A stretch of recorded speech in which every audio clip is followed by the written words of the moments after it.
بڑی خبر یہ ہے کہ وی پی این کے حوالے سے مختلف افواہیں اڑائی جا رہی ہیں کہ وی پی این کو بند کیا جا رہا ہے، لیکن یہ صرف افواہ ہے۔ پی ٹی اے کا ایسا کوئی پروگرام نہیں ہے، نہ وی پی این کو بند کیا جا رہا ہے۔ لیکن جو کمپنیز ہیں یا جو فری لانسرز ہیں ان کو پی ٹی اے والے کہہ رہے ہیں کہ آپ اپنی رجسٹریشن کروائیں، اور یہ رجسٹریشن پوری دنیا میں کمپنیز کا ہوتا ہے۔ تو پی ٹی اے والے ان کو اس لیے کہہ رہے ہیں کہ جب آپ رجسٹرڈ ہو جائیں تو بعض اوقات حکومت کہتی ہے کہ انٹرنیٹ بند کروائیں کوئی کسی مخصوص موقع پہ، ایک اسپیسیفک اس پہ۔ تو مثلا 10 محرم تاکہ دہشت گردی نہ ہو، معاملات خراب نہ ہو جائے، یا اس طرح کا کوئی واقعہ آتا ہے تو پھر حکومت کہتی ہے کہ انٹرنیٹ بند کروائیں کچھ دیر کے لیے، زیادہ سے زیادہ 1 دن کے لیے۔ تو ان کمپنیوں سے پی ٹی اے والے کہہ رہے ہیں کہ آپ اپنی رجسٹریشن کروائیں، تو اگر انٹرنیٹ بند ہوگی بھی تو آپ کے بزنس پر اثر نہیں پڑے گا۔ تو مختصر بات یہ ہے کہ وی پی این کو کتن بند نہیں کیا جا رہا ہے، نہ ایسا کوئی منصوبہ ہے۔ صرف وہ جو کمپنیز ہیں اور وہ جو فری لانسرز ہیں ان سے کہا جا رہا ہے کہ آپ اپنی رجسٹریشن کروائیں، تو اس کے بعد پھر آپ کا سلسلہ، اور یہ تمام کمپنیز کو یہ میسج دیا گیا ہے۔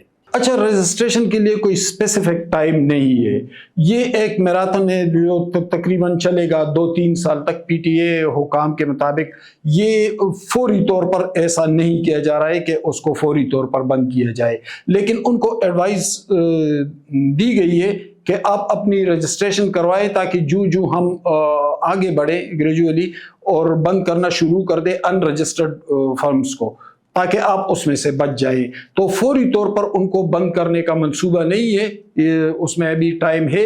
اس دوران یہ لوگ اپنی رجسٹریشن کروائیں گے، اور یہ پوری دنیا میں اس طرح ہوتا ہے کہ جو ریگولیٹری باڈی ہوتی ہے ان کے پاس اپنی رجسٹریشن کرواتے ہیں۔ تو 8 ستمبر کے حوالے سے ڈائنامکس بہت تیزی کے ساتھ چینج ہوتے جا رہے ہیں۔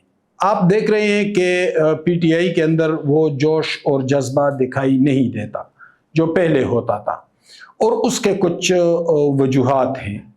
یہ جو انویسٹیگیشنز ہو رہے ہیں، یعنی یہ خبر بھی میں نے اگر آپ کو یاد ہو تو دی تھی، فیض نیٹ ورک اور deputy superintendent jail network, یہ 2 نیٹ ورکس میں نے اس خبر کو، تو ان نیٹ ورکس میں سے کچھ ایسے انفارمیشن آئے ہیں انویسٹیگیشنز میں جو انتہائی ڈینجرس ہیں، بہت خطرناک ہیں، اور پی ٹی آئی کی لیڈرشپ کو اس کے بارے میں علم بھی ہو چکا ہے۔ اگر آپ دیکھ رہے ہیں تو پی ٹی آئی بہت دفاعی پوزیشن میں، ایک ڈیفینسیو پوزیشن پر جاتی دکھائی دے رہی ہے کچھ دنوں سے۔ تو 8 ستمبر کا جلسہ ان کے لیے اب اتنا اہم نہیں رہا، ان کے لیے پولیٹیکل سروائیو جو ہے وہ بہت اہم ہوتی جا رہی ہے۔ ایک تو پی ٹی آئی کی لیڈرشپ جو ہے تو وہ ایک پیج پر ظاہر ہے اس وقت ہو نہیں سکتی۔ کل رؤوف حسن نے اپنے انٹرویو میں بھی کہا اپنے لیڈرشپ کے بارے میں کہ انڈیویجولی بعض لوگ اسٹیبلشمنٹ کے ساتھ رابطے میں تھے، پھر ڈیفینسیو جو میں کہہ رہا ہوں کہ ڈیفینسیو پوزیشن پر جا رہے ہیں۔ تو اس میں سے یہ بھی ہے کہ رؤوف حسن نے بار بار کہا کہ ہم اسٹیبلشمنٹ سے بات کرنا چاہتے ہیں، اور محمود خان چغزئی کے ذریعے سیاسی قوتوں سے بھی بات کرنا چاہتے ہیں، لیکن پی ٹی آئی کے اندر ایک المیہ یہ ہے کہ عمران خان اپنی اس پوزیشن کو بھی برقرار رکھنا چاہتے ہیں جو 2011 کے بعد ان کی بنی تھی، کہ ایک ایگریسو پوزیشن، جبکہ حالات ان کے سامنے اس جیسے نہیں ہیں، حالات بہت مختلف ہو گئے، خصوصاً 9 مئی کے بعد، اور پھر اسپیشلی فیض حمید کی گرفتاری کے بعد اور انویسٹیگیشنز کے بعد تو ان کی پوزیشن اور بھی کمزور ہو گئی ہے۔ تو اصل بات یہ ہے کہ جو حالات ہیں اس کے مطابق عمران خان کا ذہن ایک طرف ہے اور حالات دوسری طرف ہے۔ تو اس سے پی ٹی آئی ایک پیج پر بھی نہیں ہے، جماعت کے اندر جو جماعتی وہ یکسوئی ہے وہ پی ٹی آئی کے اندر موجود نہیں ہے، منتشر ہے، قیادت بھی اندر سے منتشر ہے، کارکن بھی حوصلہ ہار چکے ہیں، انویسٹیگیشنز بھی ہو رہے ہیں، انویسٹیگیشنز میں کچھ ایسی چیزیں آ رہی ہے، مثلا اس میں کچھ باہر ملک کے ساتھ کچھ رابطے، گو کہ اس کے انکشافات کا بھی سن رہے ہیں کہ کچھ ایسے انکشافات ہوئے، کچھ یوٹیوبرز کے ساتھ رابطے، اور پھر وہ کس طرح پروپیگنڈا کرتے تھے. تو یہ تمام چیزیں مل کر پی ٹی آئی کو بہت کمزور پوزیشن پر لے جا رہی ہے. پولیٹیکلی وہ اس وقت ڈیفینسیو پوزیشن پہ ہے، اور 8 ستمبر کا جلسہ جو ہے وہ اس حوالے سے وہ شکوک و شبہات کا بھی شکار ہے، کنفیوژن کا بھی شکار ہے، اور ایک ڈیفینسیو پوزیشن پر دکھائی دے رہی. دیکھیں اختر مینگل کا استعفیٰ اس کو پتہ نہیں اتنا سیریس کیوں لیا جا رہا ہے. ہمیں کچھ جو ریالٹیز ہیں ہمیں اس کو دیکھنا چاہیے. اختر مینگل کے پاس اس وقت ایک ہی سیٹ ہے قومی اسمبلی میں، اور غالباً صوبائی اسمبلی میں بھی ان کے پاس ایک ہی سیٹ ہے. جہانزیب مینگل جو وڈ خضدار سے منتخب ہوئے ہیں. دوسری بات یہ کہ اختر مینگل جن سے جیتے ان کے ریزرویشن ابھی تک ریکارڈ پر ہیں کہ وہ کہتے ہیں کہ الیکشن میں نے جیتا ہے. یعنی پہلے تو یہ نہیں ہوتا تھا، پہلے تو سرداروں کا کوئی مقابلہ نہیں کرتا تھا، اور وہاں کے مقامی صحافی بھی اس الیکشن کے حوالے سے بات کر رہے ہیں تسلسل کے ساتھ، اور اس پر اپنے تحفظات کا اظہار بھی کر رہے ہیں. تو ایک تو اختر مینگل کی سیاسی پوزیشن تقریباً نہ ہونے کے برابر ہے، یعنی ایک ہی سیٹ ہے. لیکن اختر مینگل ظاہر 55 سال سے تو یہ خاندان اقتدار میں تھا. ان کے والد عطا اللہ مینگل صاحب ارلی 70s میں نیپ نیشنل عوامی پارٹی اور جمعیت العلماء اسلام کے وزیر اعلیٰ تھے، چیف منسٹر تھے، اور پھر اختر جان مینگل خود بھی وزیر اعلیٰ بنے. تو ان کا گلہ جو ہے وہ مندی کی نہیں لگتا. دوسری بات یہ کہ اختر مینگل اپنے بقا کے حوالے سے، اپنے سیاسی بقا کے حوالے سے تحفظات کا شکار ہے. آپ دیکھیں بلوچستان میں 3 بالکل فریش فیسز سامنے آ گئی پولیٹیکلی، اور ان کی بڑی پاپولیرٹی بھی ہے، ایکسیپٹنس بھی ہے، ڈائنامکس بھی وہاں چینج ہو گئے ہیں اور چینج ہوتے جا رہے ہیں. اب بلوچستان وہ بلوچستان تو نہیں ہے وہ سرداری نظام والا، وہ اس سے نکل رہا ہے بہت تیزی کے ساتھ.